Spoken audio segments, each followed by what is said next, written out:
justice. benn affaire moo la ci tere nga mën a nekk candidat mooy procès diffamation bi yow affaire boobu kese ci nga ne léegi yeneen affaires yi nga xamante ne bi pour man moralement encore une fois ce sont des questions de mœurs pour man c'est plus grave pour l'honorabilité d'une personne surtout d'un père de famille déggatuñ la nga yéey ci déggatuñ la nga yàbb ci après on veut me faire croire que diffamation bi li ñuy laalaat procès bi li ñu bëgg ñun aujourd'hui dans notre corpus juridique au Sénégal créer un précédent boo xam ne musu fi am mooy révision wu procès loo xam ne musu fi am c'est-à-dire yow dem nga ba dem ca rabat d'arrêt ñu ne kooku ce n'est pas parce qu'on le menace d'inéligibilité moo tax muy dem foofu kooku ab majorité à l'Assemblée nationale ñu porter projet bi pour justement li nga xam ne moo ko tere mu nekk candidat ñu faase ko foofu ñu ne non du pour moom mu mën a nekk candidat mais Fatima loolu doo ko waxi njaacaar am na jaxasoo loolu ay ngaaka nga koy wax non Fatima dara jaxasoo fi lépp dafa leer naññ dama ne loolu mën nga ko waxum ngaaka mais mënoo ko waxum njaacaar wolof laay làkka li ma doon wax te bëgg ci continuer mooy ñun aujourd'hui de plus en plus ñun les Sénégalais nous devons être beaucoup plus exigeants avec nos hommes politiques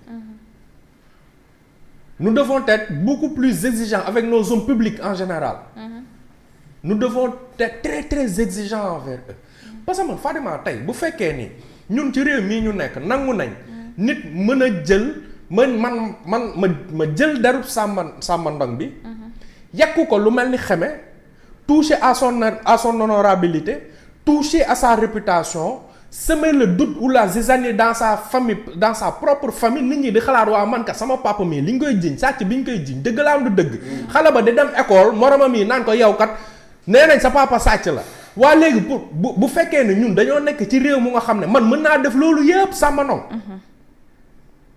ba pare ñu mën ma fal président de la république sur mais Fatima loolu c'est problématique. C'est un malheur. C'est problématique. Man en fait pour man affaire bi foofu la pour man moralement li tere Alain Juppé mu dem présenté wu li tere François Fillon mu dem présenté wu li tere Dominique Soraka mu dem présenté wu moom waxuma sax texte bu ko tere mu présenté wu mais jëmm nit ki daf ko war a tere mu présenté wu ndax dafa war a am li ñuy woowee kersa. waaye tamit nag kaay ñu waxtaan nag Baba man damay jaaxle damay am ay questions yu bëri yu may poser sama bopp te loolu yow laa koy poser mais Baba Khalifa Sall qu'est-ce qu'il a fait Khalifa Sall waaw qu'est-ce qu'il a fait Karim Wade qu'est-ce qu'il a fait pourtant bokkuñu ci ay élections pendant combien de temps ndax lan procès yoo xam dañ leen ko jël teg ko seen ndodd ci ay caaxaani kese taxaw rek xam nga histoire dafa ñëwaat taxawal déedéet du ma la ko posé Sama may ma rek Baba tey Khalifa Babacar Sall Khalifa nu mu tuddati sax kii nu mu tudd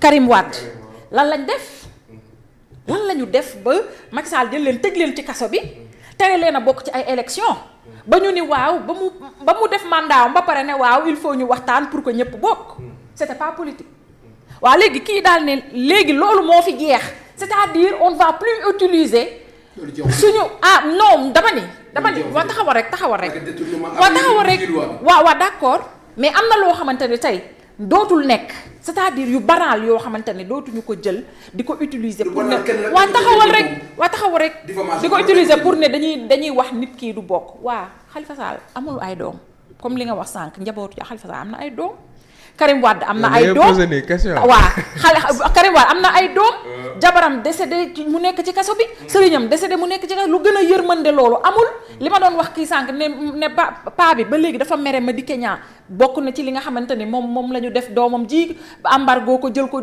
génne ko dëkk bi sans son consentement lui le père et lui-même Karim Wade yóbbu ko mu dem yoonam loolu lépp à des fins politiques waaye ñooñu ñëpp amuñu woon famille alors aujourd'hui Mame Mbaye Niang am na famille c'est la vérité mais contexte bi ñu nekkoon dama ni foofu Baba Ndiaye est-ce que mënuñu ko faa dugal rek comme ni ñu dugalee yële ci contexte boobu lu tax tamit ngeen bëgg a seppi contexte bii ci ni ça n'a rien à voir avec la politique alors que ñële ñu sosal leen waxal leen lu ne Khalifa Sall li ko setal mooy le maire qui était là moo ko setaloon et pourtant teewul lañ koo dugal ci kaso bi. Karim Wade sur le plan international dafa gagné Sénégal ci procès yi mais pourtant dañ koo yàq ay dossiers am dugal ko ci kaso bi mais kaa ñu waxtaan baaba te ñooñu ñëpp c'était des hommes politiques c'est que est-ce que mën nañu extirper problème politique ci coowal Mame Mbaye Niang Ousmane Sonko li aussi baaba. waaw yow waxuma ak yow laaj man. macha allah une question kilométrique Fatima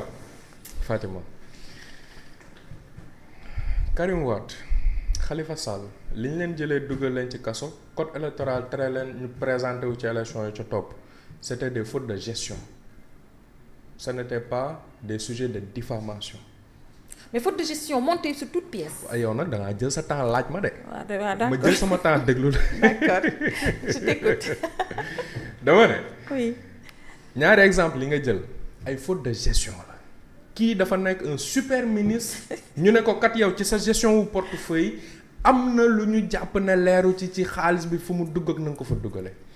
kële nekk un maire de Dakar ñu ne ko kat yow am na fonds yoo xam ne mi ngi doon génn ci keesu Dakar yi te jàpp nañ ne amul traçabilité bu war wala na mu waroon jaar et cetera et cetera donc ñooñu ay faute de gestion.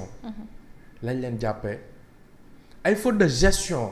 moo tax code électoral bi tere leen ñu présenter wu pendant une durée donnée léegi nag ndax loolu war na mën a tere un candidat mu présenter wu pas c'est un sujet mais man Fatima dama dul teqale. man du ma teqale ki nga xam ne moom dafa ñëw tiim nit ki ne ko yow. aw sàcc nga am na rapport bu la épinglé parce que da ngaa sàcc parce que da nga luubal alalu askan wi. kooku code électoral ne ko yow kat mënatoo bokk ndax da ngaa waxal ni pas code électoral yoonu réew mi. ne ko yow li nga def diffamation la parce que li nga waxal nit ki amul dalil indiwoo ci benn preuve d'ailleurs 200 millions da nga ko war a fay. loolu boo ko jëlee cas de figure boobu nga bëgg ko teqale koo xam ne dañ koo dénk une gestion mu def ay faute de gestion ci biir gestion. mais c'est deux cas de figure yu différents kii dafa attaquer directement l'honorabilité d'une personne. à savoir Mame Mbaye Niang kële dañ ko dénk les deniers publics ñu jàpp ne ci biir na mu ko gérer daf ci am lu nga xam ne jaarul yoon. d'accord c'est deux cas de figure yoo xam ne dafa différent ma revenir nag ci li nga xam ne man fa laa tolloon te pour man moo ëpp solo c'est que nous les Sénégalais. nous devons être beaucoup plus exigeants avec nos hommes politiques. maanaam ñun dañu war a comprendre loolu suñu homme politique yi ne. dañu war a am une certaine exemplarité même s'ils ont le droit à l'erreur waxuñu loolu de mais une exemplarité mooy man kat Mame Mbaye Niang maa ko jiiñoon ne am na benn rapport boo xam ne da ko épinglé. ci ay milliards yoo xam ne da ko luubal. mais dem naa ba xam ne kat man la may wax amul fondement booba léegi maa ngi waxi rapport te mënuma génn rapport. mais Fatima ma woo góor ñëpp ñu toog woo leen ci penc mi na ma wootee woon ci penc mi yàq dara ma woote ci penc mi nag kat on m'a fait induire en erreur. wala mais que tu fasses un mea culpa. présenter des excuses daal. pour man ci devoir d'exemplarité non xoolal mémoire bi Mame Mbaye Niang bi presse bi publié le quotidien publié. da nga jël sa temps lire ko de. naa ko lii waaye. Ousmane Sonko avocat mi. la ñuy wax ak fañ ka la ñuy wax ak nañ koy waxee. soriwul ay excuses. oui soriwul ay excuses. rétractation la gën a niróol qu'autre chose. il ne persiste plus de. mais Fatima encore une fois dama ne ñun suñu homme politique yi. dañu war a xam ne ay modèle lañ ay référence lañ. boo demee ba suñu borom may la biddéew ak martaba bu la permettre boo ne ay ndaw jóg leen ngeen dem xeexi même si sa yow sa doom demul xeexi ñooñu mën a génn dem xeexi nga war a xam ne tu as une responsabilité. très bien nga war a xam ne tu es un modèle. la politique dëgg la l'adversité politique dëgg la wut ay argument ki contre argument dëgg la loolu yëpp kenn mënu ko bañal un homme politique. mais quand même y a des limites yu nga xam ne mënuñ ko di ko dépasser. d'accord très bien. Merci beaucoup Baba Ndiaye, c'est très clair. Malamine Fall, merci beaucoup pour le partage. Réforme institutionnelle